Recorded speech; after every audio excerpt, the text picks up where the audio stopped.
وكرم وعلمه من البيان ما لم يعلم.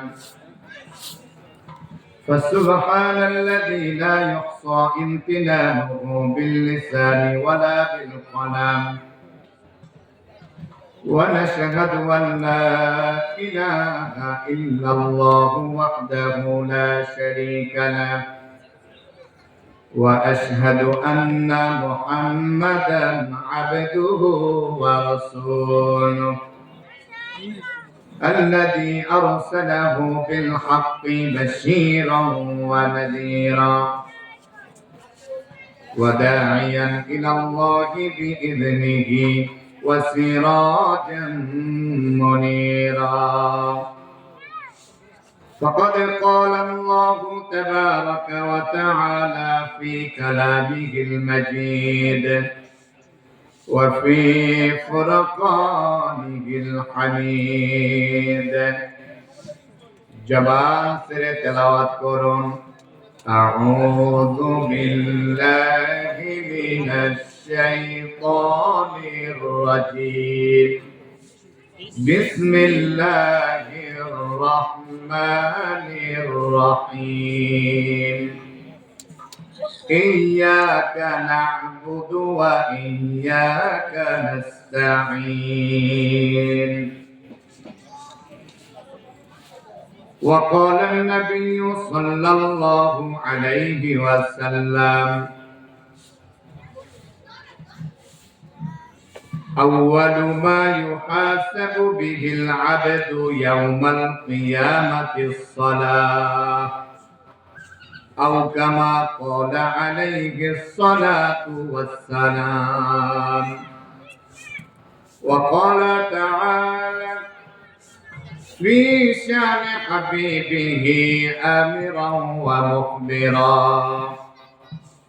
إن الله وملائكته يصلون على النبي يا أيها الذين آمنوا صلوا عليه وسلموا تسليما. جري جري بولون اللهم صل على محمد النبي الأمي وعلى آله وسلم تسليما. جري جري ذكر كوري لا إله إلا الله لا إله إلا الله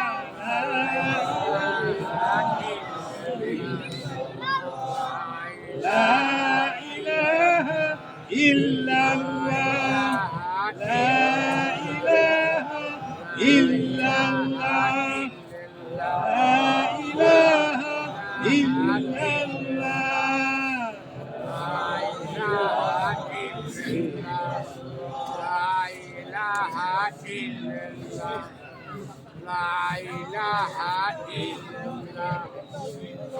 ছুটে আয় শাহ জালালের নির্ভীক সৈনিকেরা খতম কর কাদিয়ানীদের চেলা চামুন্ডা গুলা।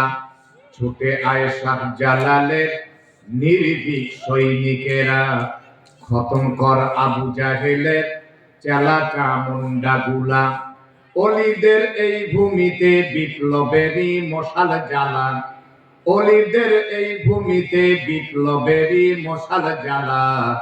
ছুটে আয় শাহ জালালের নির্ভীক সৈনিকেরা। আওয়াজ করে বলে ঠিক কিনা? পুরুষের মতো গান ঠিক কিনা? শাহ জালালের স্বপ্ন ছিল আল কোরআনের জ্বলবে আলো। শাহ জালালের স্বপ্ন ছিল আল কোরআনের জ্বলবে আলো। সে আলো ছড়িয়ে দিতে বিপ্লবেরই মশাল জ্বালা। সে আলো ছড়িয়ে দিতে বিপ্লবেরই মশাল জ্বালা। ছুটে আয় শাহ জালালের নির্ভীক সৈনিকেরা। লিল্লাহি তাকবীর। আল কোরআনের আলো পুরুষের মতো হইতেছে বলা কাশি দেন কাশি দেন নিয়া আওয়াজ দিয়ে পুরুষের মতো, বীর পুরুষের মতো। এই এলাকার মানুষের শক্তি আছে না নাই?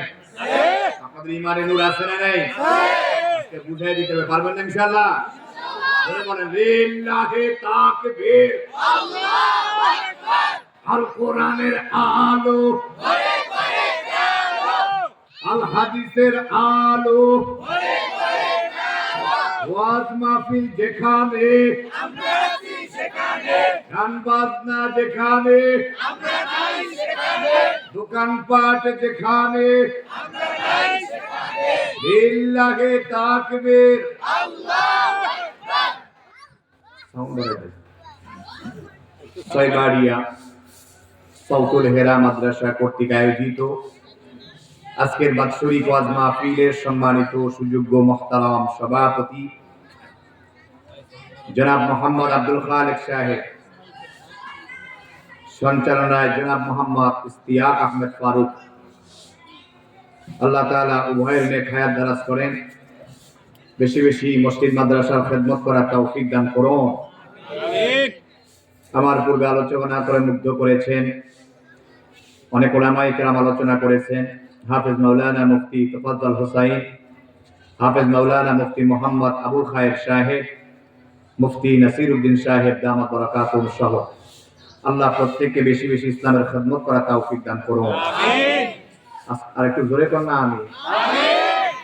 আজকের মাহফিলে আমার পরে যিনি আলোচনা করবেন প্রখ্যাত আলেমে দ্বীন আল্লামা মুজিবুর রহমান হক্কানি দামাত বারাকাতুহু চট্টগ্রাম, শেখুল হাদিস জামিয়া ইসলামিয়া উত্তর বেগুনবাড়ি তেজগাঁও ঢাকা, অনেক বড় আলেম, হাজার হাজার আলেমদের উস্তাদ। আল্লাহ তাআলা হযরতকে সুস্থতার সাথে বেশি বেশি ইসলামের খেদমত করার তৌফিক দান করুন। আমিন। আমার পূর্বে যারা আলোচনা করে মুগ্ধ করেছেন,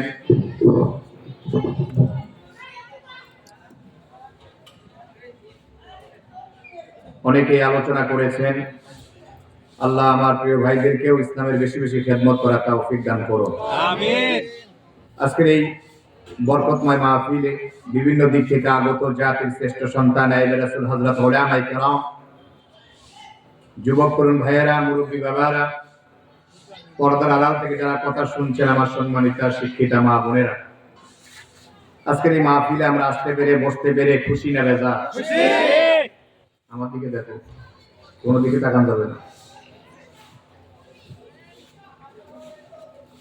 কম খুশি না বেশি খুশি? বেশি খুশি হলে আস্তে আওয়াজ হয় না জোরে আওয়াজ হয়? জোরে আওয়াজ দিয়ে এখন আলহামদুলিল্লাহ প্রশংসা আদায় করলে খুশি হয় কি? আল্লাহ।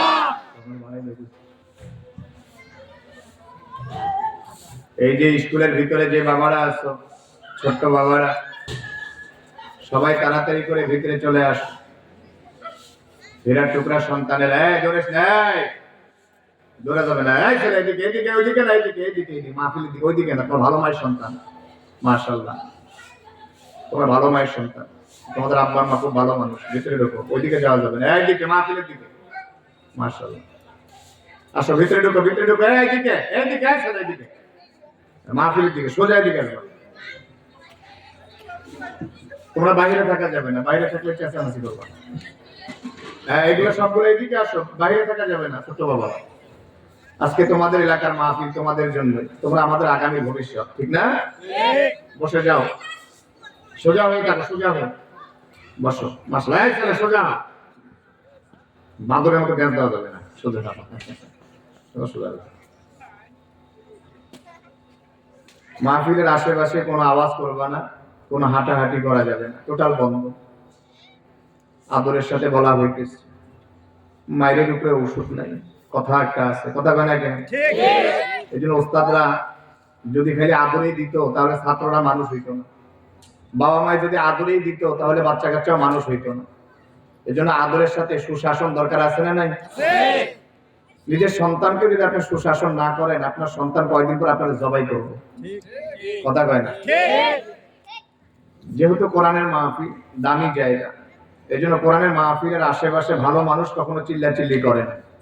যেগুলো ইবলিসের খলিফা, আবু জাহেলের নাতিপুতি, এরাই মাহফিলের আশেপাশে দুষ্টামি করে, ফাজলামি করে, কথা কয় না কেন? গলা আওয়াজ দিচ্ছে, তোমার কষ্ট হইতেছে গরম পানি খাওয়া মানে একটু আওয়াজ দিতে পুরুষের মতো, পুরুষ মানুষ আওয়াজ দিতে পারবা না ইনশাল্লাহ? ভালো করে বসো, সুন্দর করে বসো। আমার তো ছাত্রদের বয়স 100-র উপরে, মারাবা করবেন না কথা হবে না। ওস্তাদ কখনো ধমকও দিতে পারে, আদর করে বুকে টাইনা নিতে পারে, ঠিক না?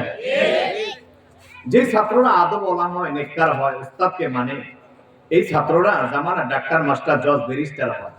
কথা বলে না? এই ছাত্ররা শাইখুল হাদিস, মুফতি, মুহাদ্দিস হয়। আর যে ছাত্র ওস্তাদকে মানে না, ওস্তাদকে রাইফেল ধরে মাথার মাঝে, তা আমার অটো পাস করাই দিবা, ওর কপাল পুড়ে যায়। ঠিক কিনা বলুন? একে রিক্সা চালায়া, ভ্যান চালায়া খাইতে হয়। কথা বলে না? ওকে মানুষের কুলিগিরি করে খেতে হয়। আর আদব ওয়ালারা ওস্তাদকে মেনে চললে এরা জামানায় প্রতিষ্ঠিত হয়। ঠিক কিনা? বুঝে কখন? রিক্সা যখন চালায় তখন হায়রে যদি বুঝতাম 2-3 ক্লাস পড়ার পরে আমি হুজুরে মানি নাই, 2-3 ক্লাস পড়ার পরে আমি আমার শিক্ষককে মানি নাই, এই কারণে আজকে আমি উপরে উঠতে পারি নাই। যদি আমি ওস্তাদ মানতাম আজকে আমার রিক্সা চালানো লাগতো না। দুরুদ ও সালাম বর্ষিত হোক পেয়ারা নবী মুহাম্মদ রাসূলুল্লাহ সাল্লাল্লাহু আলাইহি ওয়াসাল্লাম। আমার প্রিয় ভাইয়েরা, আমার পরে যেহেতু দামি মেহমান আসবেন, অনেক বড় শাইখুল হাদিস, হাজার হাজার আলেমদের উস্তাদ, এজন্য আমি চাই কোনো ফাঁকা জায়গা থাকবে না। চট্টগ্রামের মানুষ এমনি রুচিশীল, কথা বলে না কেন? আপনারা রুচিশীল, ঢাকার মানুষ, ধামরাইয়ের মানুষ নেককার, আল্লাহওয়ালা, আপনারা প্রাণের মানুষ, আপনারা ফাঁকা জায়গাটা পুরা করেন। যেহেতু অনেক দূর থেকে অনেক বড় আলেম আসবেন, যদি ফাঁকা দেখে তখন আপনাদেরকে বলবে এলাকার মানুষ রুচি নেই, সৌন্দর্য বুঝে না। ঠিক কিনা বলো? এলাকার মানুষ অনেক রুচিশীল, যেহেতু আমরা ফাঁকা হয়ে বসবো। পালাম রে মেয়া, তোমার ডায়াবেটিস হচ্ছে নাকি? বৈশাখ উঠে যাও মানে একবার জান্নাতের ভিতরে ঢুকলে আর ওঠার সুযোগ নেই। পরিমণি গ্যাস শুরু করে দিলে তার উঠতে না, কথা কানে মুখে ধরতো না। আসেন বাবারা, আমার আব্বা জানেরা, এই যে মুরব্বী আব্বা জানেরা, একটু মেহেরবানি করে, আমার আব্বা জানেরা, এই যে মুরব্বী আব্বা জানেরা, একটু মেহেরবানি করে আব্বা জানেরা একটু সামনে আসেন। আসেন যুবক ভাইয়ের একটু ভিতরে ঢুকে যায়, মুরব্বীদের কষ্ট হলে একটু ঢুকে যায়। অনেক বড় আলেম আসবে তো আমার প্রিয় ভাইয়েরা, আপনারা তো রুচিশীল, যেন কষ্ট না পায়, আমরা ফাঁকা পুরা করে দিই। ভাই একটু আসেন মেহেরবানি করে, ভাই একটু দয়া করেন। ওই জায়গা ঘর বালু আছে, ও আচ্ছা, এই জায়গাটা ঝেড়ে দেন, বালু আছে তো বালুটা ঝেড়ে দিই, যাই সেলাই। বাবা সামনে আসো, এই যে সামনে মাঝখানে ঝাড়ুটা দিয়ে দাও। আমরা আগে মাহফিলের ময়দানটাকে একটু সাজানো গোছানো করতে হবে। এই যে মাঝখানে আসো বাবা, হ্যাঁ মাঝখানে একটু ঝাড়ু দাও, হ্যাঁ মাঝখানে একটু বালু আছে। মাশাআল্লাহ, তুমি ভালো ছেলে। ভলান্টিয়ার যারা আছে আলহামদুলিল্লাহ অনেক দায়িত্বশীল।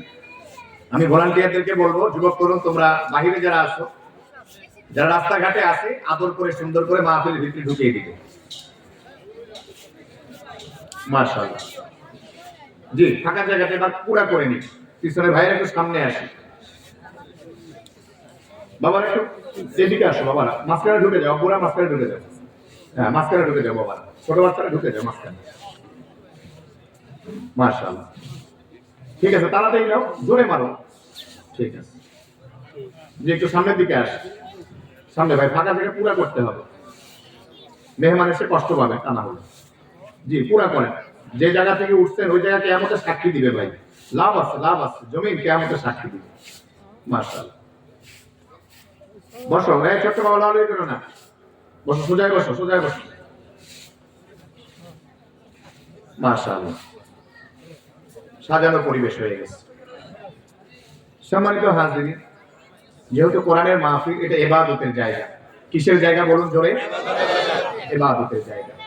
এজন্য আমরা সবাই আলোচনা শুনবো ইখলাসের সাথে, যেন আল্লাহ পাক আমাদেরকে আলোচনার দ্বারা হেদায়েত দান করেন। আমিন। এই নিয়োগ করে আমরা খুব ছাতক পাখির না চেয়ে দেখবো, কোরআনের দামের চেয়ে দুনিয়ার কোনো নেতার দাম বেশি নয়।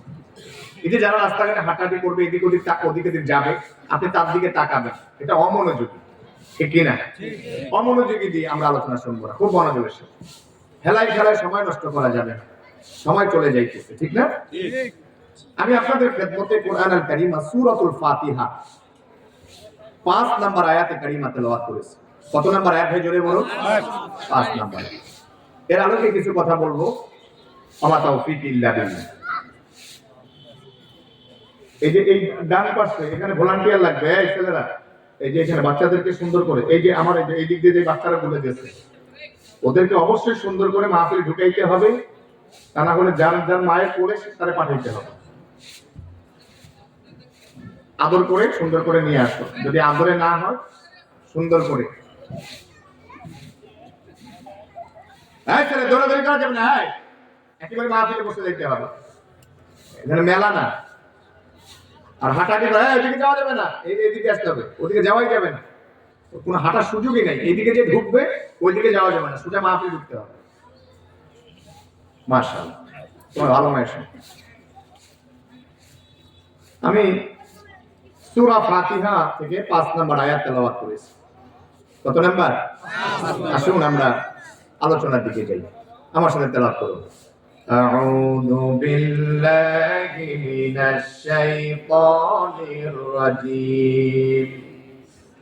বিসমিল্লাহির রহমানির রহিম। ইয়্যাকা না'বুদু ওয়া ইয়্যাকা নাস্তাঈন। আল্লাহ পাক রব্বুল আলামিন সূরাতুল ফাতিহার 5 নম্বর আয়াতে কারিমার ভিতরে আল্লাহ পাক বলেন, ইয়্যাকা না'বুদু, আল্লাহ গো কেবল তোমারই ইবাদত করি, ওয়া ইয়্যাকা নাস্তাঈন, আল্লাহ তোমার কাছে সাহায্য চাই। কার ইবাদত করি? জোরে বলেন আল্লাহ। আরো প্রাণ ভরে আল্লাহকে ডাক, আল্লাহ আল্লাহ, আরো জোরে আল্লাহ আল্লাহ, আল্লাহু আকবার। ওইদিকে নাই, ওইদিকে নাই, এইদিকে তোমার হীরার টুকরা। আজকে ঘোরাঘুরি চলবে না, আজকে ওয়াজের দিন। আর হাঁটাহাঁটি করা যাবে না, সোজা মাহফিলে তোমাদের হীরার টুকরা যুবকদের চেহারাগুলো দেখাইতে হবে। মুসলমান ভাইরা রে আমার, আল্লাহ রাব্বুল আলামিন বললেন, ইয়্যাকা না'বুদু, কেবল তোমার ইবাদত করি, ওয়া ইয়্যাকা নাস্তাঈন, আল্লাহ গো তোমার কাছে সাহায্য চাই। নামাজের ভিতরে আল্লাহকে বললাম, আল্লাহ কেবলমাত্র তোমার ইবাদত করি। যদি আমরা আল্লাহর ইবাদত করি তাহলে আমরা আল্লাহ পাকের গোলাম। আর যারা শয়তানের গোলামি করে ওরা হলো শয়তানের গোলাম। জোরে বলতে হবে, ঠিক কিনা? আল্লাহ পাকের যারা গোলাম তারা আল্লাহ পাকের ইবাদত করে, আল্লাহর গোলামি করে। আল্লাহ রাব্বুল আলামিন আপনার আমার জন্য একটা কপাল বানাইছেন আল্লাহকে সিজদা দেওয়ার জন্য। এই সিজদা দিয়া, এই কপাল দিয়া দুনিয়ার কোন মাজারে গিয়া সিজদা দেওয়া যাবে না, দুনিয়ার কোন পীরকে সিজদা দেয়া যাবে না, ঠিক কিনা বলেন? সন্তান হয় না বলে 5 বছর 10 বছর সন্তান হয় না, এই কারণে খান জাহান আলী পীর সাহেবের দরবারে গিয়া মাজারে সিজদা দিয়া বলে, দে একটা ছেলে, দে একটা মেয়ে। আপনি বলেন খান জাহান আলী পীর সাহেবের কি সন্তান দেওয়ার ক্ষমতা আছে? সন্তান দিতে পারে, জোরে বলুন কে? আল্লাহ। সন্তান হয় না বলে আমাদের মুসলমানদের ভিতরে অনেকে চলে যায় শাহজালাল ইয়ামানির দরবারে, সিলেট শাহজালালে যাইয়া সেই জায়গায় মাজারে গিয়ে সিজদা দেয়। শাহজালাল ইয়ামানির কাছে গিয়া গিয়া সন্তান চায়। বলেন তো শাহজালাল ইয়ামানির কি সন্তান দেওয়ার ক্ষমতা আছে? সন্তান দিতে পারে কে? আল্লাহ। ছেলে দেয় কে? আল্লাহ। জোরে বলেন, মেয়ে দেয় কে? আল্লাহ। আল্লাহ রাব্বুল আলামিন এই কথাটাই কোরআনুল কারীমের ভিতরে আল্লাহ পাক বলেন, সূরাতুল জারিয়ার 56 নম্বর আয়াতে কারিমার ভিতরে আল্লাহ পাক বলেন, ওয়া মা খালাকাতুল জিন্না ওয়াল ইনসা ইল্লা লিয়াবুদুন। আল্লাহ পাক বলেন, আমি জিন এবং মানুষকে সৃষ্টি করেছি, তার কারণটা হলো দুনিয়ার জিন এবং ইনসানেরা একমাত্র কেবলমাত্র আল্লাহ পাকের গোলামি করবে। সুবহানাল্লাহ। আমরা কার গোলামি করব? জিনেরা কার গোলামি করে? আল্লাহর গোলামি করে। তো যারা আল্লাহর কথা মানে, আল্লাহর বিধান মানে, রাসূলের তরিকা মতো চলে, এরা হলো আল্লাহ পাকের গোলাম। আর যারা মাজারে গিয়ে সেজদা দেয়, কবরে সেজদা দেয়, দরগা দুর্গায় গিয়ে সেজদা দেয়, যারা হিন্দুদের উপাসনায় গিয়ে কালী পূজা, দুর্গা পূজা, বিভিন্ন পূজার ভিতরে গিয়ে কপালে লাল টিপ লাগায়, হাতে লাল সুতা পরে, হিন্দুদের উপাসনায় গিয়ে যারা উলু উলু দেয়, আনন্দ মিছিল করে, উপাসনা করে, এরা হলো মুসলমানের সন্তান নয়, এরা হলো আবু জাহেলের বংশধর। কার বংশধর? আবু জাহেলের বংশধর। ওরা দাবি করতে পারে মুসলমান, ওরা নামে মুসলমান, কিন্তু ওরা প্রকৃত কামে মুসলমান হতে পারে না। জোরে বলেন না ঠিক কিনা? ইমানদাররা হক কথা শুনলে তাদের ইমানের স্পিরিট বাড়ে, গলায় পাওয়ার বাড়ে, ঠিক কিনা বলো? আমার প্রিয় ভাইয়েরা, এমন ভাবে আওয়াজ দিবে যেন বাহির থেকে মানুষরা বোঝে যে এলাকার মানুষের ইমানে পাওয়ার আছে, গলায় পাওয়ার আছে, ঠিক কিনা? আমার প্রিয় যারা বন্ধুরা, আমার আল্লাহ পাক রব্বুল আলামিন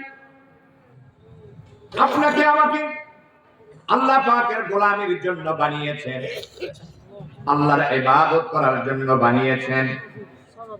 আল্লাহ পাক রব্বুল আলামিন ইবাদতের ভিতরে ঈমানের পরে মানুষের সবচেয়ে প্রিয় আমল হলো নামাজ। জোরে বলেন কি? নামাজ। আল্লাহ তাআলা কেউ যদি নিকটবর্তী হতে চায়, কেউ যদি আল্লাহ পাকের কাছাকাছি যেতে চায়, আল্লাহর পেয়ারা হতে চায়, আল্লাহ নবীজি বলেন যখন বান্দা বান্দি আল্লাহ পাকে সিজদা করে, সাথে সাথে আল্লাহ পাকের বান্দা বান্দি সিজদা দেওয়ার কারণে আল্লাহ পাকের নিকটে চলে যায়। সুবহানাল্লাহ। আমরা তো হেলায় খেলায় সময় নষ্ট করি। মুয়াজ্জিন প্রতিদিন 5 বার করে আপনাকে আমাকে ডাক দেয় নামাজের জন্য। যুবক তরুণরা কি করে? হাতের মাঝে মোবাইলটা নিয়ে ফ্রি ফায়ার খেলে, পাবজি গেমস খেলে, লুডো খেলে, ক্যাসিনো খেলে, টিকটকে সময় দেয়, ঠিক কিনা? মোবাইলের সময় দেওয়া লোক আছে না নাই? নামাজের খবর নাই। মুয়াজ্জিন বারবার বলতেছে আসো আসো, হাইয়া আলাস সালাহ, এসো নামাজের দিকে। আমরা নামাজের দিকে যাই না। আমরা কি করি? দুনিয়ায় খেলায় দুলায় মত্ত হয়ে যাই, রং তামাশায় মত্ত হয়ে যাই, আল্লাহর গোলামি করি না। কিন্তু মুয়াজ্জিন যে ডাক দিল আসো, আমরা মুয়াজ্জিনের কথা শুনি না। আমার প্রিয় ভাইয়েরা, বন্ধুরা আমার, আল্লাহ তাআলা কোরআনুল কারীমের ভিতরে আপনাদেরকে শুনাইতেছেন ওয়া আকিমুস সালাতা ওয়া আতুজ যাকাত ওয়ারকাউ মা'আর রাকিঈন। আল্লাহ পাক বলেন ওয়া আকিমুস সালাত, নামাজ কায়েম করো, ওয়া আতুজ যাকাত, আর যাকাত প্রদান করো, ওয়ারকাউ মা'আর রাকিঈন, রুকুকারীদের সাথে তোমরা রুকু করো। সুবহানাল্লাহ। আল্লাহ পাক নামাজ কায়েমের কথা বলতেছে, যে শুধু নামাজ পড়লেই হবে না, আমাদেরকে নামাজ কায়েম করতে হবে। জোরে বলুন, কি করতে হবে? নামাজ কায়েম করতে হবে। নামাজ কায়েম করতে হবে আগে ঘর থেকে। কোথায় থেকে? বিবি নামাজ পড়ে না, আপনি বিবিকে নামাজের দাওয়াত দিতে হবে। সন্তান নামাজ পড়ে না, আপনি সন্তানকে নামাজ পড়াইতে হবে। যদি আপনার সন্তানের বয়স 7 বছর হয়, তখন থেকেই হাত ধরে ধরে তাকে মসজিদে নিয়ে যেতে হবে। 10 বছর বয়স হয়ে গেল, যদি সন্তান নামাজ না পড়ে, পিটাইয়া হলেও সন্তানকে নামাজ পড়াইতে হবে। আমার নবীর কথা। আর আপনার সন্তানের বয়স যখন 10 বছর হয়ে যাবে, আমার নবী বলেন যে তাদের বিছানাকে আলাদা করে দিতে হবে। 10 বছরের ছেলে মায়ের সাথে ঘুমাইতে পারবে না, 10 বছরের মেয়ে বাবার সাথে আর ঘুমাতে পারবে না। নবীজি বলে দিয়েছেন, এটাই সুন্নাত তরিকা, এটাই আমাদেরকে মানতে হবে। যদি নবীজির আমল আমরা না করি, তাহলে ওই 10 বছরের মেয়েটা বাবার হাতে ধর্ষণ হবে। কথা বলে না কেন? হচ্ছে কি হচ্ছে না? আমরা আসলে তরিকা মতো না চলার কারণে আজকে ঘরের ভিতরেও দুর্ঘটনা ঘটে, ঠিক কিনা বলো? আমার প্রিয় যারা বন্ধুরা, নামাজের গুরুত্ব ফজিলত আমরা বুঝি না। এই নামাজের গুরুত্ব ফজিলত বুঝেছেন হযরতে আমিরুল মুমিনিন খলিফাতুল মুসলিমিন হযরতে ওমর রাদিয়াল্লাহু তাআলা আনহু। হযরতে ওমর রাদিয়াল্লাহু তাআলা আনহু যখন দুনিয়া থেকে বিদায় নিয়ে চলে যাবে, ওই দিন তিনি ফজরের ইমামতি করতেছিলেন, ফজরের নামাজ পড়াইতেছিলেন। এক রাকাত নামাজ শেষ হয়ে গেল, দ্বিতীয় রাকাতে পিছন থেকে লোক এসে হযরতে আমিরুল মুমিনিনের পেটের ভিতরে খঞ্জর চালায়া দিল। পেটের ভিতরে থেকে নারী আর ভুঁড়িগুলো বের হয়ে গেল। আমিরুল মুমিনিন নামাজের ভিতরে বেহুশ হয়ে গেলেন। এক রাকাত নামাজ শেষে, জোরে বলেন কয় রাকাত? দ্বিতীয় রাকাতে বেহুশ হয়ে যাওয়ার পরে হযরত আমিরুল মুমিনিনকে ধরে সাথীরা ওনাকে ঘরে নিয়ে যাওয়া হলো, লোকে আটকানো হলো। হযরত আমিরুল মুমিনিন ঘরের ভিতরে গেলেন, বেহুশ অবস্থায় পড়ে আছে। যখন তিনি হুশ হয়ে গেল, সাথীদেরকে ডাক দেয়া বলে, সাথীরা রে, তোমরা আমার জন্য পানি নিয়ে আসো। সাথীরা সবাই পানি নিয়ে আসলো।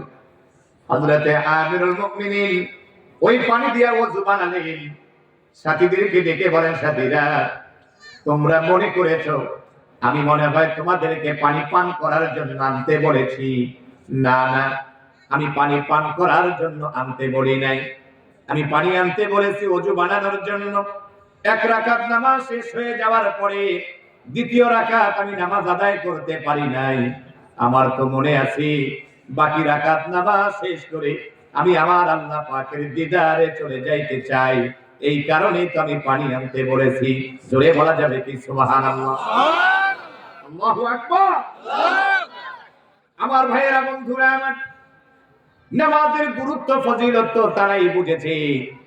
আমরা তো খেলায় খেলায় সময় নষ্ট করি। যুবক তরুণ ভাইয়েরা, কপালে চুমু দিয়ে বলি, বুকে জড়িয়ে ধরে বলি, খেলায় খেলায় সময় নষ্ট করা যাবে না। কবি কি সুন্দর করে বলেন, আসবে মরণ কখন কোথায় কারো জানা নাই, আসবে মরণ কখন কোথায় কারো জানা নাই, তোমার জানাজার নামাজের আগে নামাজে পড়ো ভাই, তোমার জানাজার নামাজের আগে নামাজে পড়ো ভাই। ধরে বলতে হবে ঠিক কিনা? আসবে মরণ কখন কোথায় কারো জানা নাই, আসবে মরণ কখন কোথায় কারো জানা নাই, তোমার জানাজার নামাজের আগে নামাজে পড়ো ভাই, তোমার জানাজার নামাজের আগে নামাজে পড়ো ভাই।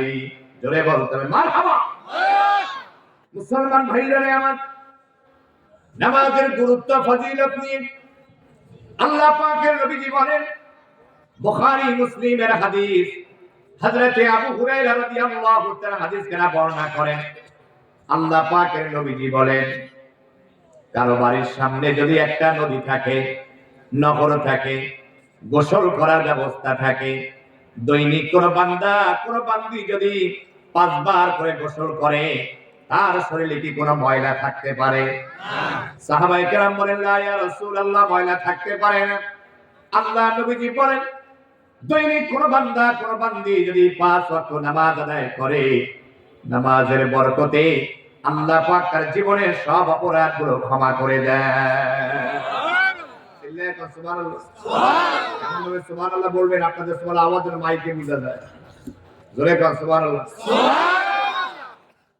আমার প্রিয় ভাইরা, বন্ধুরা, হযরতে আবু হুরায়রা রাদিয়াল্লাহু তাআলা হাদিসে বর্ণনা করেন, আল্লাহর পয়গম্বর বলেন, এক জুমা থেকে আরেক জুমা পর্যন্ত, এক রমাদান থেকে আরেক রমাদান পর্যন্ত বান্দা যে গুনাহগুলো করে, 5 ওয়াক্ত নামাজ পড়ার কারণে ফাঁকা সময়ের গুনাহগুলো আল্লাহ পাক তার মাফ করে দিয়া দেন। নামাজের গুরুত্ব ফজিলত তো আমরা বুঝি না। আমার নবী এই দুনিয়া থেকে যখন বিদায় নিয়ে চলে যাবে, আল্লাহর নবীজির শরীরের ভীষণ জ্বর এসে গেল। আল্লাহর পয়গম্বর ভীষণ জ্বর, এমন জ্বর এসে গেছে শরীরের ভিতরে, কখনো হুশ কখনো বেহুশ হয়ে যায়। আল্লাহর পয়গম্বর দুইজন সাহাবীর কাঁধের উপরে ভর করে বহু কষ্ট করে নবীজি মসজিদে গেলেন, খুতবা দিলেন। সাহাবায়ে কেরামদেরকে ডেকে বলেন, সাহাবীরা রে, আজকে থেকে সকলের জন্য দরজা বন্ধ হয়ে যাবে, শুধু আবু বকরের জন্য দরজাটা খোলা থাকবে। কেউ কিছু বুঝলো না। হযরত সিদ্দিক আকবর আবু বকর সিদ্দিক রাদিয়াল্লাহু তাআলা বুঝতে পেরেছেন, আমরা নবীকে হারাবো, নবী আমাদের কাছ থেকে বিদায় নিয়ে চলে যাবে, আমরা নবী থেকে এতিম হয়ে যাব। এই জন্য হযরত আবু বকর বুঝতে পেরেছে, আমার নবীজি এই দুনিয়া থেকে বিদায় নিয়ে চলে যাওয়ার পরে ওই জায়নামাজে আর কেউ দাঁড়াতে পারবে না। ওই জায়নামাজে যিনি দাঁড়াবে তিনি হলো সিদ্দিক আকবর। এই কারণে যে কথা বলেছেন, আমার প্রিয় ভাইয়েরা, বন্ধুরা আমার, আল্লাহ নবী বিশ্ব নবী রহমাতুল আলামিন খুতবা দিয়ে তিনি বাসায় চলে গেলেন। নবীজি বেহুশ হয়ে গেল। মসজিদে আযান হলো। সাহাবায়ে কেরাম দীর্ঘ সময় আমার নবীজির জন্য অপেক্ষা করতেছেন। আল্লাহ নবী বিশ্ব নবী রহমাতুল আলামিন হুশ হয়ে যাওয়ার পরে হযরত উম্মুল মুমিনিন আয়েশা সিদ্দিকা রাদিয়াল্লাহু তাআলা আনহাকে বলে, আয়েশা রে, মসজিদে কি আযান হয়ে গেছে? বলে হ্যাঁ। হযরত আয়েশা বলে, নবীজি সাহাবায়ে কেরাম আপনার জন্য অপেক্ষা করতেছেন।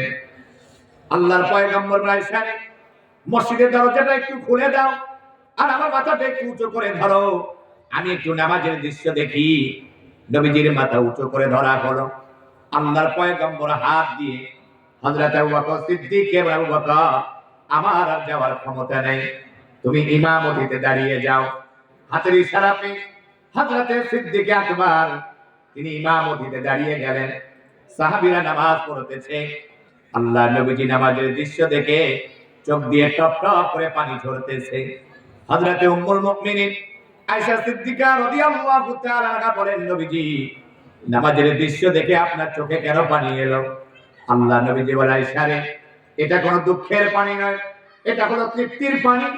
এই যে আমার সাহাবায়ে কেরাম নামাজ আদায় করতেছে, এই পৃথিবীতে আমার যত উম্মতরা আসবে, এইভাবে করে কিয়ামত পর্যন্ত তারা জামাতের সাথে নামাজ আদায় করবে। আল্লাহ নবী বিশ্ব নবী রাহমাতুল আলামিন হযরত আয়েশা সিদ্দিকা রাদিয়াল্লাহু তাআলার সঙ্গে কথা বললেন। আমার প্রিয়জনেরা, এবার ফেরেশতা জিবরিল আমিন চলে আসলো। হযরত জিবরিল আমিন আল্লাহর পয়গম্বরকে সালাম দিলেন। বলতেছেন, নবীজি আল্লাহ পাক আপনাকে সালাম দিয়েছেন। আমার সাথে আজকে একজন ফেরেশতা এসেছে, যেই ফেরেশতা দুনিয়ার কারো কাছে যাইতে পারমিশন লাগে না, কারো কাছে জীবনে অনুমতি চায় না, কিন্তু আপনার কাছে আসার জন্য অনুমতি ভিক্ষা চায়। আল্লাহর পয়গম্বর বলেন, অনুমতি দেওয়া গেল। হযরতে মালাকুল মাউত আজরাইল আলাইহিস সালাতু ওয়াস সালাম কলিজার টুকরা নবীকে সালাম দিলেন আর বললেন, নবীজি যদি দুনিয়ায় আপনি লম্বা হায়াত চান, আল্লাহ তাই দিয়ে দিবে, আর যদি না চান, আমাকে জান কবজের অনুমতি দিতে বলেছেন, আপনি কোনটা চান? আল্লাহর পয়গম্বর বলেন, আমি দুনিয়ায় থাকতে চাই না, আল্লাহ পাকের দিদারে আমি চলে যাইতে চাই, জান কবজ করা শুরু করে দাও। মালাকুল মাউত জান কবজ করে। আল্লাহর পয়গম্বর দুনিয়া থেকে বিদায় নিয়ে চলে যাওয়ার সময় কলিজার টুকরা নাতি হাসান হুসাইনের কথা বললেন না, কলিজার টুকরা মেয়ে ফাতেমার কথা বললেন না।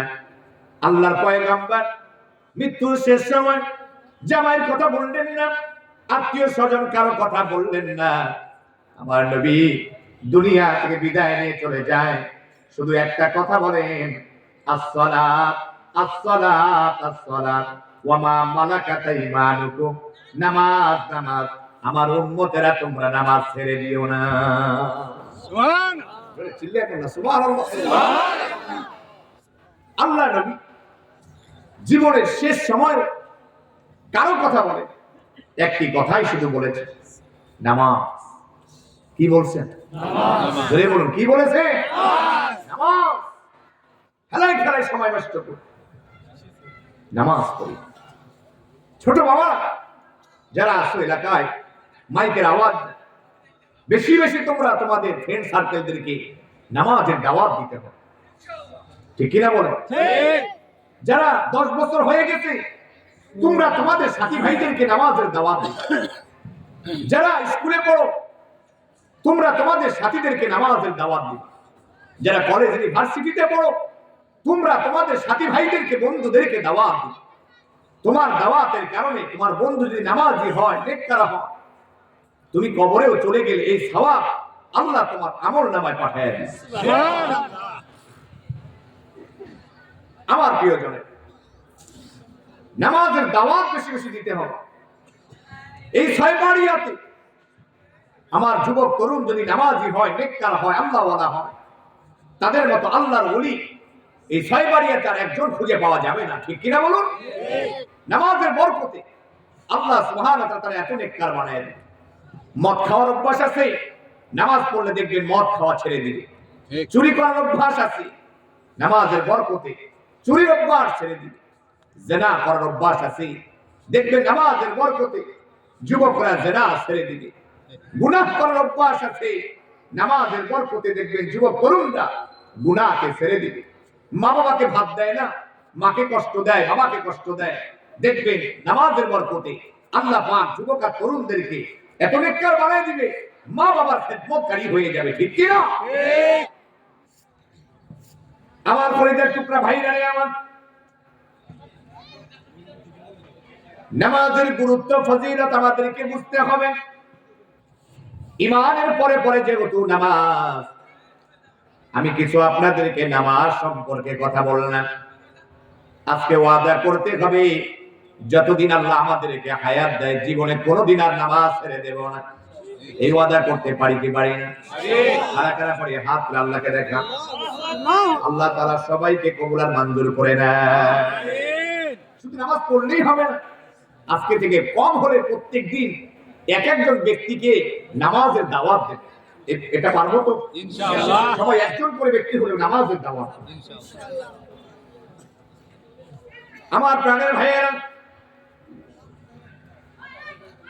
2 নাম্বার ইবাদত বলতেছি, জীবনে কোনোদিন পিতা মাতার খেদমত ছাড়বো না। যতদিন বেঁচে থাকবো পিতা মাতার খেদমত করব। যাদের মা বাবা জীবিত আছে নবীজি তাদের সম্পর্কে বলেন, হুমা জান্নাতুকা ওয়া নারুকা, মা বাবা তোমাদের জন্য জান্নাত, মা বাবা হলো তোমাদের জন্য জাহান্নাম। যেই যুবকেরা, যেই তরুণেরা যার মা বাবা বেঁচে আছে, যদি মায়ের খেদমত করো, বাবার খেদমত করো, মা বাবা যদি খুশি হয়ে যায়, আল্লাহ তোমাদের প্রতি আরশে আজিম থেকে খুশি হয়ে যাবে। জীবনে কোনোদিন মায়ের চোখের পানি ঝরানো যাবে না, বাবার চোখের পানি ঝরানো যাবে না। মা বাবার হাত পা টিপে দিবে, মায়ের মাথায় তেল দিয়ে দিবে, বাবার মাথায় তেল দিয়ে দিবে। মা বাবার হাত পা টিপে দিবে, মায়ের হাতে চুমু খাবে, বাবার হাতে চুমু খাবে। ভাইয়েরা আমার, বন্ধুরা আমার, জীবনে কোনোদিন মাকে কষ্ট দেওয়া যাবে না। আল্লাহ রাব্বুল আলামিন ইবাদত গোলামির পরে পরে মা বাবার খেদমত সম্পর্কে সূরা বানী ইসরাঈল আল্লাহ পাক বলেন, ওয়া ক্বাদা রাব্বুকা আল্লা তা'বুদু ইল্লা ইয়্যাহু ওয়া বিল ওয়ালিদাইনি ইহসানা। আল্লাহ রাব্বুল আলামিন বলেন, ওয়া ক্বাদা রাব্বুক, তোমাদের রবের পক্ষ থেকে ফয়সালা হয়েছে, সিদ্ধান্ত হয়ে গিয়েছে, আল্লাহ তা'বুদু ইল্লা ইয়্যা, আল্লাহ ছাড়া আর কারো গোলামি করা যাবে না। এরপর আল্লাহ পাক বলেন, ওয়া বিল ওয়ালিদাইনি ইহসানা, আর মা বাবার সাথে ভালো ব্যবহার করতে হবে। মায়ের সাথে বাবার সাথে জীবনে কোনোদিন খারাপ ব্যবহার করা যাবে না। মায়ের সাথে ভালো ব্যবহার, বাবার সাথে ভালো ব্যবহার। আমার ভাইয়েরা, বন্ধুরা আমার, মায়ের সাথে ভালো ব্যবহার করতে হবে। নবীজি বলেন, কোন সন্তান যদি কোন মা বাবার চেহারার দিকে একবার যদি নেক দৃষ্টিতে তাকায়, একবার নেক দৃষ্টিতে তাকার কারণে আল্লাহ পাক ওই সন্তানের আমলনামায় একটা কবুল হজের সওয়াব লিখে দেন। আল্লাহ নবী বলেন, একবার তাকানোর কারণে একটা কবুল হজের সওয়াব। সাহাবীরা বললেন, ইয়া রাসূলুল্লাহ, যদি আমরা মা বাবার চেহারার দিকে 100 বার তাকাই তাহলে কি 100টা কবুল হজের সওয়াব হবে? নবীজি বলেন, হ্যাঁ। কোন সন্তান যদি মা বাবার চেহারার দিকে 100 বার নেক নজরে তাকায়, আল্লাহ রাব্বুল আমিন তার আমলনামায় 100টা কবুল হজের সওয়াব লিখে দিবে। আমার প্রিয় ভাইয়েরা, বন্ধুরা আমার, হাদিস শরীফ থেকে শুনাইতেছি, ঘটনা শুনুন। মা বাবা যদি বেজার হয় তাহলে আল্লাহ পাকও বেজার হয়, আর মা বাবা যদি খুশি হয় আল্লাহ পাকও খুশি হয়ে যায়। এজন্য বলেন, মা বাবার দোয়ার মাঝে কোনো পর্দা থাকে না। দোয়া করলে আল্লাহ পাক মা বাবার দোয়া কবুল করে নেন। যুবক তরুণ, কপালে চুমু দিয়ে বলি, বুকে জড়িয়ে ধরে বলি, মা বাবার সঙ্গে জীবনে কোনোদিন বেয়াদবি করিও না। মায়ের দোয়ায় আল্লাহ পাক তোমারে কোটিপতি বানিয়ে দিবে। মায়ের দোয়া আল্লাহ পাক তোমারে সুস্থ রাখবে। মায়ের জবান দিয়ে মাঝে মাঝে ঝাড়ফুঁক নিয়ে নিবা। মায়ের জবান পবিত্র, মা দোয়া করলে কবুল হয়। মা যদি সূরা ফাতিহা পড়ে তোমার শরীরে ফু দেয়, আল্লাহ মায়ের দোয়ার বরকতে, ফুয়ের বরকতে আল্লাহ তোমারে সুস্থ করে দিবে। মায়ের মতো পৃথিবীতে কেউ হয় না, বাবার মতো পৃথিবীতে কেউ হয় না। শ্বশুর শাশুড়ি সবাই তো হলো আমাদেরকে স্বার্থপরের মতো ঘরে আশায় থাকে। জামাই কখন আঙ্গুর ফল আনবে, কখন কমলা আনবে, কখন বেদানা আনবে, কখন টাকা পয়সা আমাদেরকে দিবে। কথা হয় না কেন? মা বাবা এমন নয়। বউ হাতের দিকে তাকায় থাকে, আমার স্বামী আমার জন্য 3 পিস আনছে কিনা। কি বলে কিনা? বউ অপেক্ষায় থাকে আমার জন্য আইফোন আনছে কিনা। কথা বলেন না কেন? আমার বাসায় কালার টেলিভিশন আনছে কিনা, ঘরের ভিতরে ফ্রিজ আনছে কিনা। এক এক সময় এক এক রকম বাহানা আছে না নাই? মা বাবা কত ভালোবাসে আপনাকে আমাকে। আমার প্রিয় ভাইয়েরা, বন্ধুরা আমার, মা বাবা খুশি হলে আল্লাহ খুশি হয়, মা বাবা বেজার হলে আল্লাহ পাক বেজার হয়। একজন সাহাবীর নাম হলো হযরতে আলকামা রাদিয়াল্লাহু তাআলা আনহু। হযরতে আলকামা রাদিয়াল্লাহু তাআলা আনহু উনি মুমূর্ষ অবস্থা, যখন মারা যাবে জবান দিয়ে কালেমা বের হয় না। হযরতে আলকামার স্ত্রী তিনি চলে আসলেন নবীজির খেদমতে। আল্লাহর পয়গম্বরের কাছে এসে সালাম দিলেন, নবীজিকে পরিচয় বললেন, নবীজি আমি আপনার সাহাবী আলকামার স্ত্রী। আপনার সাহাবী আলকামা খুব কঠিন অবস্থা, মুমূর্ষ অবস্থা, মারা যাবে কিন্তু জবান দিয়ে কালেমা বের হয় না। আল্লাহর নবী বিশ্বনবী বলেন, হযরতে বেলাল কইরে, সাহাবায়ে কেরাম কইরে, আসো যাও আলকামার বাড়িতে। হযরতে বেলাল রাদিয়াল্লাহু তাআলা আনহুকে পাঠিয়ে দিলেন সাহাবীদেরকে সহ, তোমরা গিয়ে সবাই আলকামাকে কালেমার তালকিন দিবা। আমরা তো কি করি, যখন মানুষ মারা যায় ওই সময় আমরা গিয়ে তারে জোর জবরদস্তি করি, বলি তুমি বলো লা ইলাহা ইল্লাল্লাহ। এই কথা বলা যাবে না, তাকে বাড়াবাড়ি করা যাবে না বলার জন্য। যখন মুমূর্ষ অবস্থা, ওই সময় তার কানের সামনে জোরে জোরে লা ইলাহা ইল্লাল্লাহ পড়তে হয়। কিন্তু মুমূর্ষ ব্যক্তিকে লা ইলাহা ইল্লাল্লাহ পড়ো এই কথা বলার নিয়ম নাই। মনে থাকবে তো? আমার প্রিয় ভাইয়েরা, হযরতে বেলাল রাদিয়াল্লাহু তাআলা আনহু গিয়ে হযরতে আলকামার কানের সামনে সাহাবায়ে কেরাম কালেমার তালকিন দিতেছে, লা ইলাহা ইল্লাল্লাহ বারবার পড়ে, কিন্তু জবান দিয়ে কালেমা বের হয় না। হযরতে আলকামার জবান দিয়ে বের হয় না কালেমা। হযরতে বেলাল রাদিয়াল্লাহু তাআলা আনহু এবার ছুটে আসলেন নবীজির কাছে, এসে বলতেছেন, নবীজি অনেক চেষ্টা করেছি আমরা, কিন্তু কালেমা বের হইতেছে না।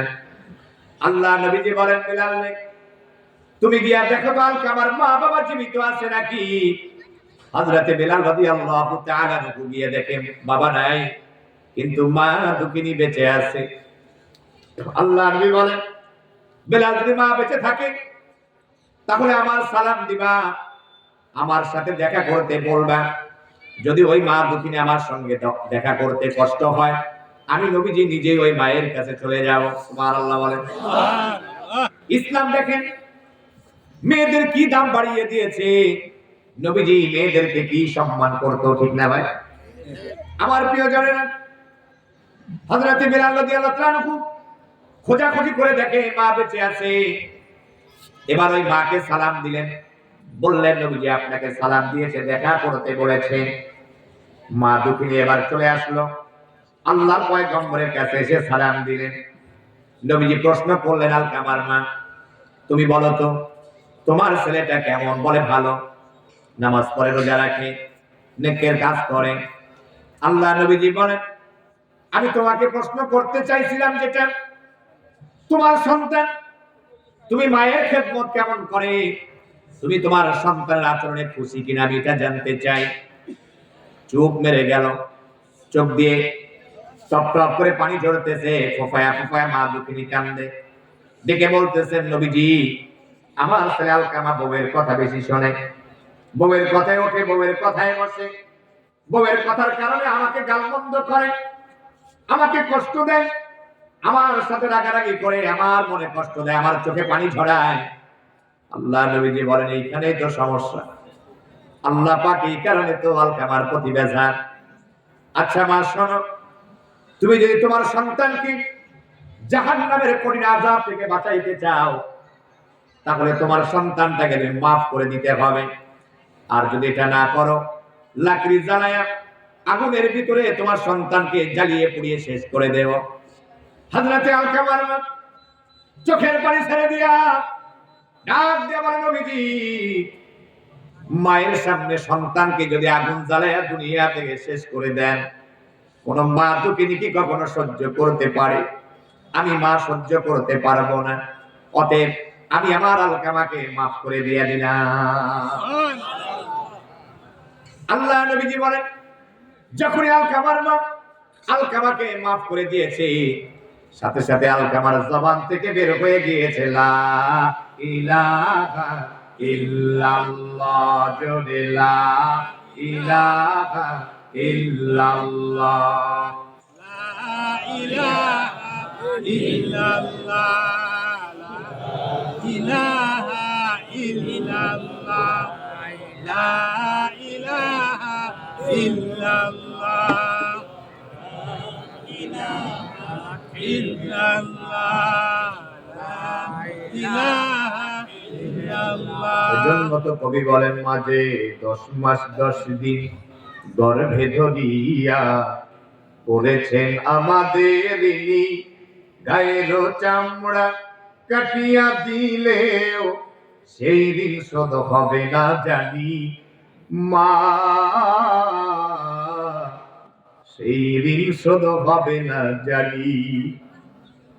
কতদিন দেখি না মায়ের ওই চাঁদ মুখ, কষ্টের হৃদয় পুরে, পিঠা পুলি বানাইয়া পায়েস রান্ধিয়া মা প্রতীক্ষা করি। কত ছেলে বাড়ি যায়, কত ছেলে বাড়ি যায়, আমার না কাজ ফুরায়, যাব যাব হয় না যাওয়া গায়ের বাড়িতে। মাঝে 10 মাস 10 দিন গর্ভে ধরিয়া, ঠিক না? চিঠি লেখে ছোট বোন, টেলিফোন করে, অসুখটা যাচ্ছে মায়ের বেড়ে, ভীষণ জ্বরের ঘরে মহাকান্দা বলে, ভুইলা কি গেছিস মুড়ি। কত ছেলে বাড়ি যায়,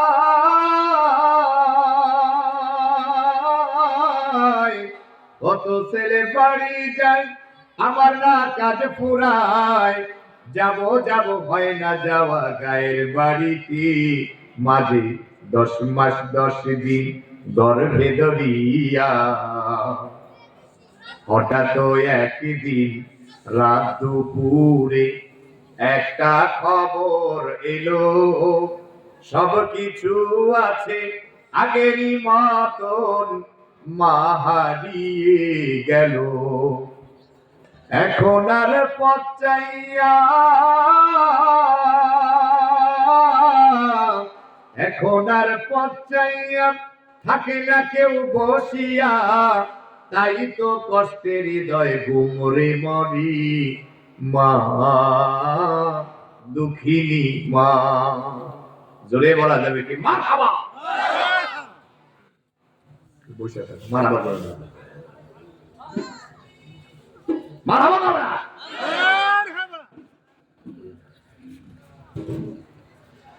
কষ্ট হইতেছে আপনাদের? না না না, আমার ভাইয়েরা, বন্ধুরা, আমার সম্মানিত বন্ধুগণ, মায়ের খেদমত করতে হবে, বাবার খেদমত করতে হবে।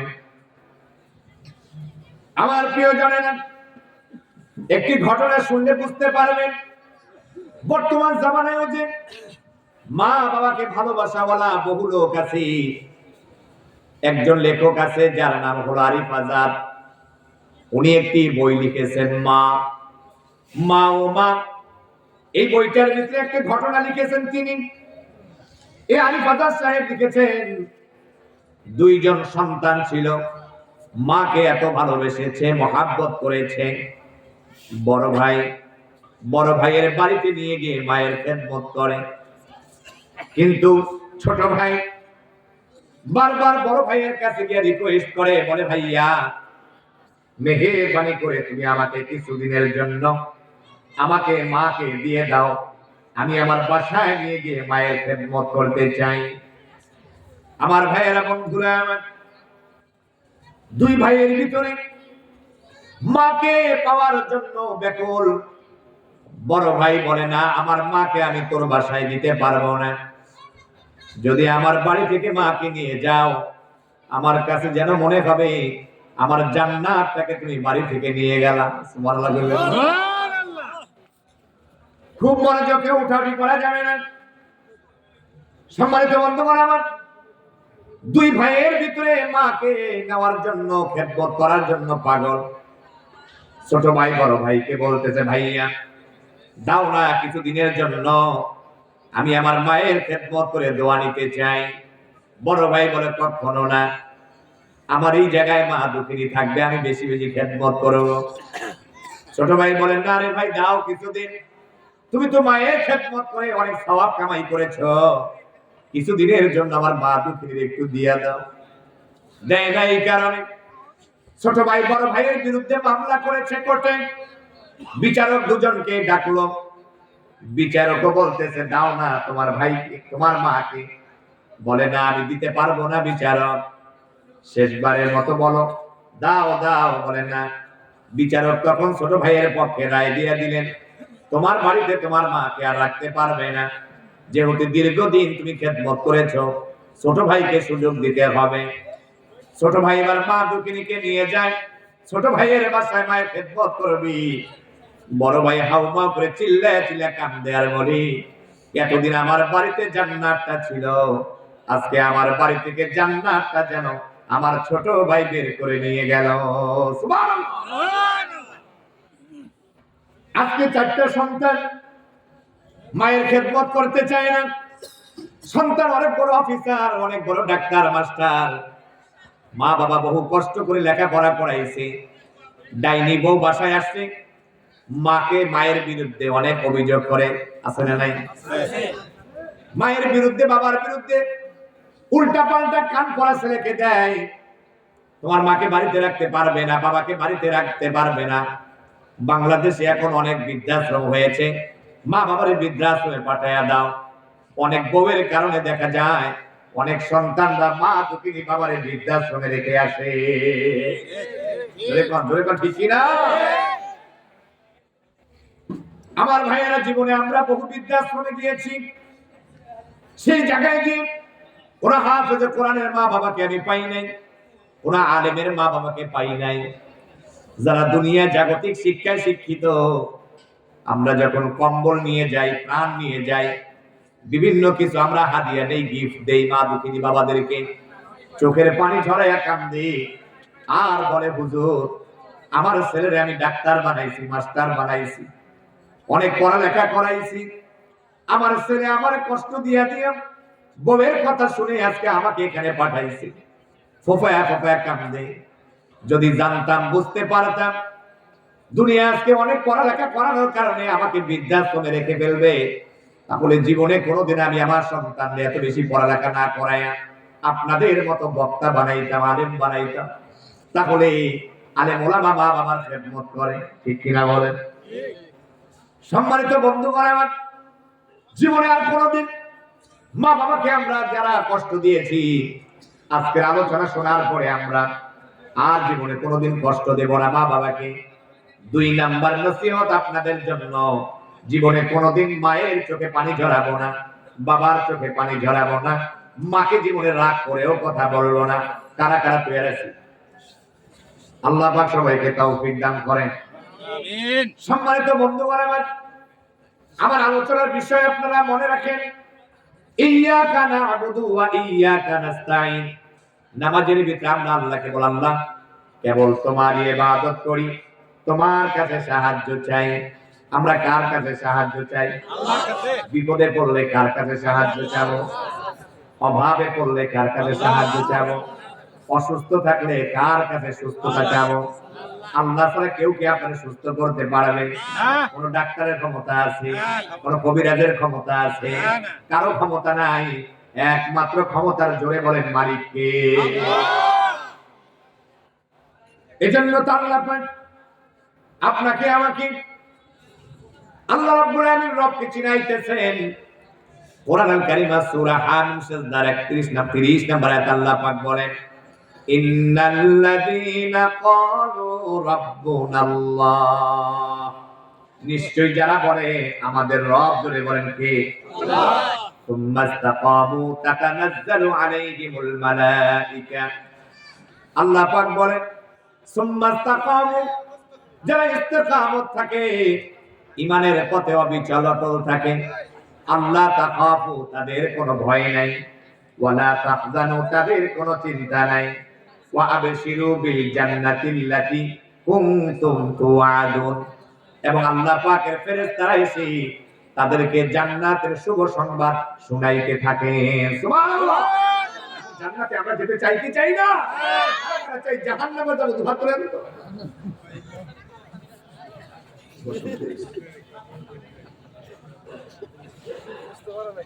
মাহফিল আসলে অমনোযোগ, ঠিক না? গান বাজনা শুনলে কি মনোযোগ, চোখ বড় বড় করে গরুর মতো ড্যান্স দেবে। কথা বলেন না কেন? ঠিক।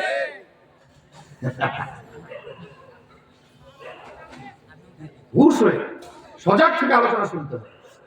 এই কারণে আমাদের আলোচনা মাথা দিয়ে ঢোকে না, এক কান দিয়ে ঢুকাই আর এক কান দিয়ে বের করি। আমলে নিয়ে তো আর শুনি না, ঠিক। ঠিক কিনা বলেন?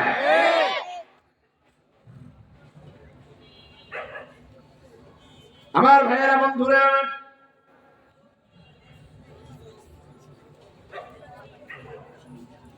আমরা তো আমাদের রবকে চিনতে চাই না। যে রব আমাকে বানালো, যে আমার রব রিজিক দেয়, যে রব আমারে সুস্থ রেখেছে, আল্লাহ তো চাইলে আমারে প্যারালাইজ বানায় ফেলতে পারতো। ঠিক। কথা বলেন না কেন? আল্লাহ চাইলে তো আমারে কানা বানায় ফেলতে পারতো। আল্লাহ চাইলে আমারে বোবা বানায় ফেলতে পারতো। আল্লাহ চাইলে একটা ঘোড়া বিকলাঙ্গ বানায় আমারে দুনিয়ায় পাঠাইতে পারতো। আল্লাহ কত সুস্থ করে আপনারা আমারে দুনিয়ায় পাঠাইছেন আল্লাহর গোলামির জন্য, ঠিক কি না? এজন্য প্রিয় ভাইরা আমার, যারা নতুন কালেমা পড়ে মুসলমান হয়, তাদের ইমানের পাওয়ার কেমন দেখেন, ইমানের নূর কেমন। বুখারীতে হাদিসটি এসেছে, ইসলাম কবুলের পূর্বে যার নাম ছিল, আল্লাহ নবীজি ইসলাম কবুলের পূর্বে যার নামটা বলে দিয়েছিলেন, যে দুনিয়ায় যার নামটা ছিল বুখারীতে, এবং ইসলাম কবুলের পরে যার নাম রেখে দিয়েছিল আব্দুল্লাহ। আমার প্রিয় ভাইয়েরা, বন্ধুরা আমার, যে লোকটা বুখারীতে নাম এসেছে আব্দুল্লাহ যুল বাজাদাইন, ইমানে কেমন নূর ছিল। ইসলাম কবুলের পূর্বে নাম ছিল আব্দুল উজ্জা, অর্থাৎ উজ্জার গোলাম। ইসলাম কবুলের পরে নবীজি নাম রেখে দিয়েছেন আব্দুল্লাহ, আল্লাহর গোলাম, ঠিক না? আমরা কার গোলাম? আল্লাহ জোরে বলুন কার গোলাম? এই আব্দুল্লাহ জুলবাজাদাইন, আল্লাহ নবীজি বলেন যখন আব্দুল্লাহ জুলবাজাদাইন কালেমা পড়লো তার এমন অবস্থা, চাচার ঘরে লালন পালন হয়েছে, বাবা ছিল না, মা দুঃখিনী ছিল, বড় কষ্ট করে বড় হয়েছে, এই কারণে চাচা তারে নিয়ে গিয়ে লালন পালন করেছে। হযরতে আব্দুল্লাহ জুলবাজাদাইন নাম ছিল আব্দুল উজ্জা। একদিন চাচাকে ডেকে বলতেছেন, চাচা যান, আল্লাহ নবীজি কেমন মানুষ? বলে ভালো মানুষ, আসমানের নিচে জমিনের উপরে মুহাম্মাদের মতো ভালো মানুষ নাই। সুবহানাল্লাহ জোরে কন্যা সুবহানাল্লাহ।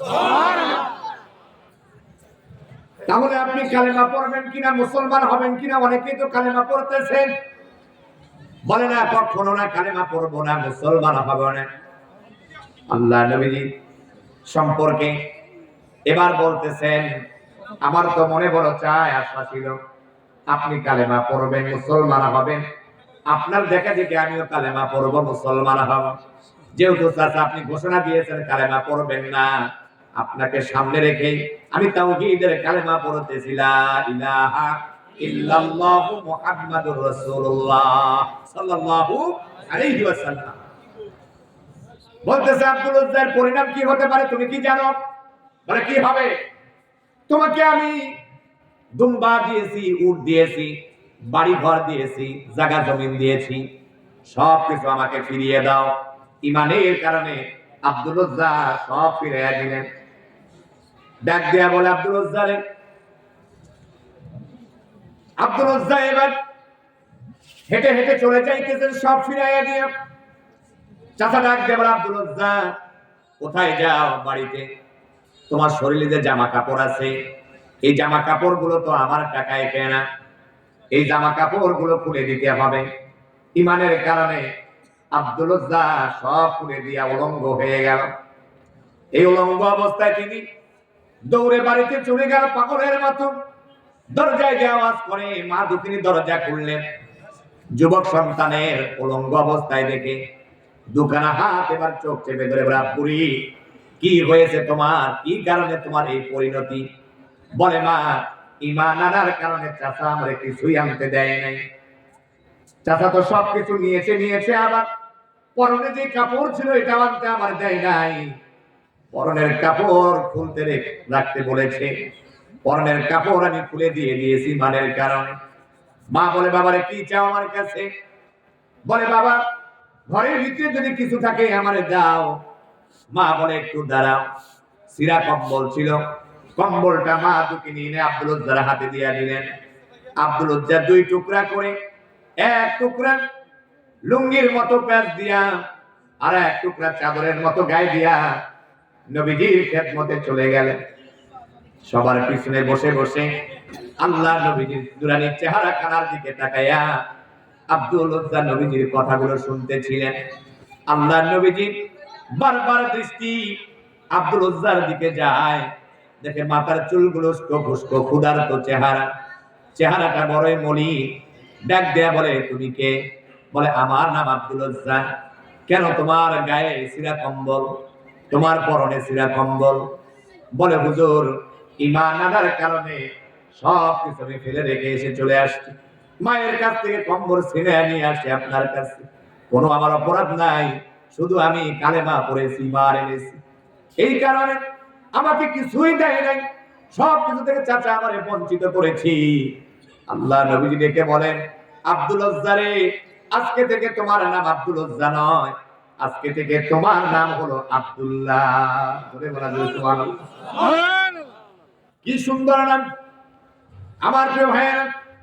আল্লাহ নবীজি বলেন, সাহাবীরা রে, আমার আব্দুল্লাহ রে তোমরা কোরআন তেলাওয়াত শিখাইবা। এজন্য যারা নব মুসলিম হয় তাদেরকে শুরুতে আল্লাহর কালামুল্লাহ শেখানো হয়। আপনারাও কোরআন শিখবেন, পারবেন তো ইনশাআল্লাহ। আমার প্রিয় ভাইয়েরা, আব্দুল উজ্জা কি নাম রেখে দিল আব্দুল্লাহ। কোরআন তেলাওয়াত করে জোরে জোরে। সাহাবায়ে কেরামের একটু কষ্ট হয় ঘুমে। সাহাবীরা নবীজির কাছে, ও নবীজি আপনার আব্দুল উজ্জা আব্দুল্লাহ তো জোরে জোরে কোরআন তেলাওয়াত করে। আল্লাহ নবীজি বলেন, সাহাবীরা রে, আমার আব্দুল্লাহরে তোমরা জোরে জোরে কোরআন তেলাওয়াত করতে দাও। কারণটা হলো তার ইমানটা বড় গাবের ইমান। ইমান আনতে গিয়ে আব্দুল্লাহ কিছুই আনতে পারে নাই। আল্লাহর পয়গম্বর সাহাবায়ে কেরামদেরকে নিয়ে তাবুকের যুদ্ধে চলে যাবেন। সাহাবায়ে কেরামদেরকে বললেন, সাহাবীরা রে, যার কাছে যা আছে সাহায্য করো। অস্ত্র কিনতে হবে, অনেক কিছু দরকার, যুদ্ধের সরঞ্জাম কিনতে হবে। সবাই দান করলো প্রাণ ভরে। মহিলারা কানের দুল, নাকের ফুল ইত্যাদি ইত্যাদি নবীজির খেদমতে দিয়া দিলেন। আমার প্রিয় ভাইয়া, সাহাবায়ে কেরাম দান করলেন। আল্লাহ নবীজি সাহাবীদেরকে বলেন, সাহাবীরা রে, সবাই দেখি আমার আবু বকরকে দেখি না কেন? হযরতে সিদ্দিক আকবর একটি পিরালের পাশে দাঁড়ায়া হাতের মাঝে ছোট্ট একটা পোটলা নিয়ে দাঁড়িয়ে আছে। নবীজির ডাক শুনে তিনি সামনে আগালেন। আল্লাহর পয়গম্বরের কাছে গিয়া ওই পোটলাটা ঢেলে দিলেন। আল্লাহর নবীজি এত খুশি হয়ে গেল, ডাক দিয়ে বলেন, সাহাবীরা রে, আজকে যারাই দান করেছো সকলের দানের চেয়ে আল্লাহ রাব্বুল আলামিন আবু বকরের দানটা বেশি পছন্দ করেছে। আল্লাহ নবী সাহাবী এই কথা বলার পরে হযরত ওসমান রাদিয়াল্লাহু তাআলা বলেন, কি রে, এত বেশি বেশি দান করলাম, আবু বকরের মর্যাদা বেশি হয়ে গেল, কারণটা বুঝলাম না। আল্লাহ নবীজি বলেন, ওমর তুমি কি দান করেছো? বলে, আমি এত দিয়েছি, বাড়িতে এত রেখে এসেছি। তুমি কি দিয়েছো আলী? বলে, আমিও এরকম দিয়েছি, এরকম বাড়িতে রেখে এসেছি। হ্যাঁ ওসমান, তুমি কি দিয়েছো, বাড়িতে কি রেখে এসেছো? বলে, আমিও তো তাই করেছি। সিদ্দিক আকবরকে যখন বলা, আবু বকর তুমি কি দিয়েছো, বাড়িতে কি রেখে এসেছো? হযরত আবু বকর বলেন, ইয়া রাসূলুল্লাহ, আমার বাড়িতে যা ছিল আমি পোটলা করে আপনার খেদমতে নিয়ে এসেছি, আর আমার বাড়িতে আল্লাহ ও তার রাসূলকে রেখে এসেছি। কিছুই নাই, সব নিয়ে আসছেন। কত বড় দিল ওরা মানুষ ছিল আবু বকর সিদ্দিক রাদিয়াল্লাহু তাআলা আনহু। আমার প্রিয় ভাইয়েরা, নবীজি এবার যাইতেছেন যুদ্ধের ময়দানে। ওই যে নব মুসলিম, নাম শুনেছেন আব্দুল উজ্জা, আল্লাহ নবীজি যার নাম রেখেছিল আব্দুল্লাহ, রাস্তায় দেখা হয়ে গেল। বলেন, নবীজি সবাই তো প্রাণ ভরে দান করলো, আমি এমন হতভাগা, ইসলাম কবুল করার কারণে আমার তো কিছুই দেয় নাই, অথবা আমি কিছু আনতে পারি নাই। আপনি আমার জন্য দোয়া করে দেন, যাতে করে আমি জিহাদের ময়দানে গিয়ে শাহাদাত বরণ করতে পারি। কি মনে ভালোবাসা ছিল! আল্লাহ নবীজি বলেন, হে আব্দুল্লাহ, তোমার যদি এখন জ্বরের ভিতরে মৃত্যু হয়ে যায়, যেই নিয়ত করেছো, এই নিয়তের কারণে আল্লাহ পাক তোমাকে শহীদের মর্যাদা দান করে দিবে। কিছুদিন জ্বর ভোগ করেন, আব্দুল্লাহ ইন্তেকাল করলেন, মারা গেলেন। আল্লাহ নবীজির কানে খবর আসলো, এবার জীবনের শেষ বিদায়, বড়ই পাতার গরম পানি দিয়ে গোসল করাবে, বাঁশগুলোকে কেটে কেটে টুকরা টুকরা বানাবে, সাদা কাপড়ের কাপড় নিয়ে আসবি। জীবনের শেষ বিদায়। এত সুন্দর বিবি ছিল আদরের, বিবি পর্যন্ত আপনাকে ঘর থেকে বের করে দিবে। এত আদর করে সন্তান লালন পালন করেছেন, ওই ঘরে আর আপনার জায়গা হবে না, ঘর থেকে বের করে দিবে।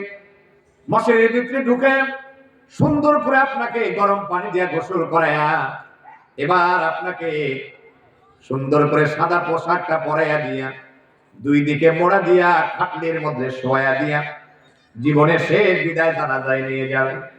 জানাজা শেষ করিয়ে আপনাকে নিয়ে যাবে ওই কবরস্থানে দাফন করতে। আমার প্রিয় ভাইয়েরা, কবর নিঝুম জায়গা, কবর হলো সাপ বিচ্ছুর ঘর, কবর হলো পোকামাকড়ের ঘর। এই মৃত্যু এমন একটা জিনিস, বুঝে না পড়ানোক, বুঝে না কোটিপতি, বুঝে না রিক্সা চালক, বুঝে না ভ্যান চালক, বুঝে না প্রধানমন্ত্রী, বুঝে না বাদশাহ কি, অবশ্যই অবশ্যই মৃত্যুর স্বাদ তাকে গ্রহণ করতেই হবে। ফেরাউন থাকে নাই, নমরুদ থাকে নাই, দুনিয়ার রাজা বাদশারা থাকে নাই, আপনাকেও কবরে যাইতে হবে। সবাইকে ফেলে এতিম করে আপনাকে রেখে আন। হাতে পায়ে ধরে বলি, খারাপ অভ্যাস ছেড়ে দেই, নেককার হয়ে যায়, আল্লাহর গোলাম হয়ে যায়। আমার প্রিয় ভাইয়েরা, এজন্য কবি কি সুন্দর করে বলেন, কোন জমিনে মাটি আমার হবে গোরস্থান, কোন জমিনে মাটি আমার হবে গোরস্থান, কাদের চোখের জলে আমি পাবো পরিত্রাণ। কোন জমিনে মাটি আমার হবে গোরস্থান। কারায় আমায় গোসল দিবে, কে আনিবে কাফন। কারায় আমায় কেঁদে কেঁদে করে দিবে দাফন। কারায় আমার পাশে বসে, কারায় আমার পাশে বসে শোনাবে কোরআন। কোন জমিনে মাটি আমার হবে গোরস্থান। ঠিক না? কারো কাঁধে চড়ে আমি কবর দেশে যাব, জানি না কার মুনাজাতে খোদার রকম পাবো। কার কারণে করবে ক্ষমা, কার কারণে করবে ক্ষমা আল্লাহ মেহেরবান। কোন জমিনে মাটি আমার হবে গোরস্থান। জোরে বলি মারহাবা। আর জোরে কাট মারহাবা।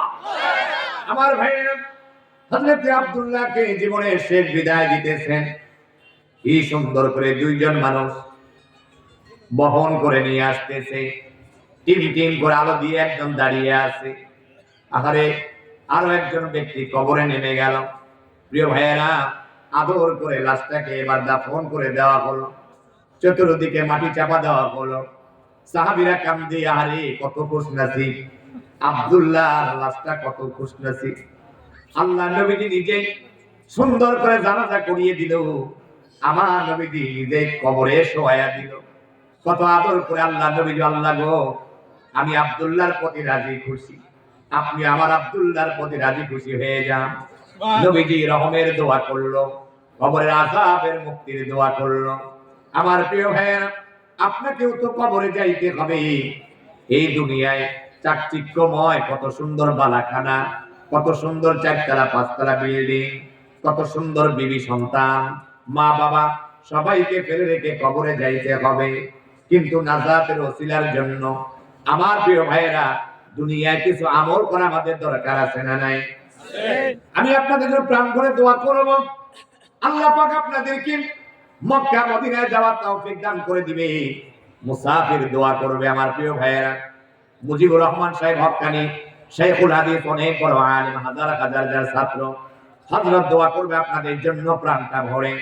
আমার প্রিয় ভাইয়েরা, আপনাদের জন্য মুসাফিরও দোয়া করবে।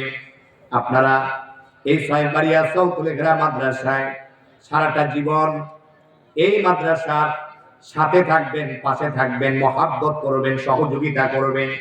এই দিলটা আপনাদের আছে না নাই? তাদের আছে, হাত তুলে দেখার আল্লাহকে। আল্লাহ সবাইকে তৌফিক দান করুন। আমার প্রিয় ভাইয়েরা, কে আছেন এই মাহফিলের জন্য 50,000 টাকা দেওয়ার মতো কোনো ভাই আছে নাকি? বেশি না, 50,000 আছে? আল্লাহ বাড়ি গাড়ি মালিক বানিয়ে দিবে, আল্লাহ পাক কোটিপতি বানিয়ে দিবে, বিশিষ্ট শিল্পপতি বানিয়ে দিবে। কি সভাপতি সাহেব 50 দিতে পারবে না? এলাকায় 50,000 দেওয়ার মতো কোটিপতি নাই। হ্যাঁ, কোন ভাই আছে মনটা ভরে খুশিতে হাত দুটা তুলে একটু নামটা বলেন তো দেখি। অনেক দোয়া করবো আমরা। 50,000 টাকা কোন ভাই আছে? 50,000 টাকা সভাপতি সাহেব, আপনি পারবেন না? কোনো ব্যাপার নেই, আপনারা দিয়ে শুরু করি। যে সব আপনি বলেন 50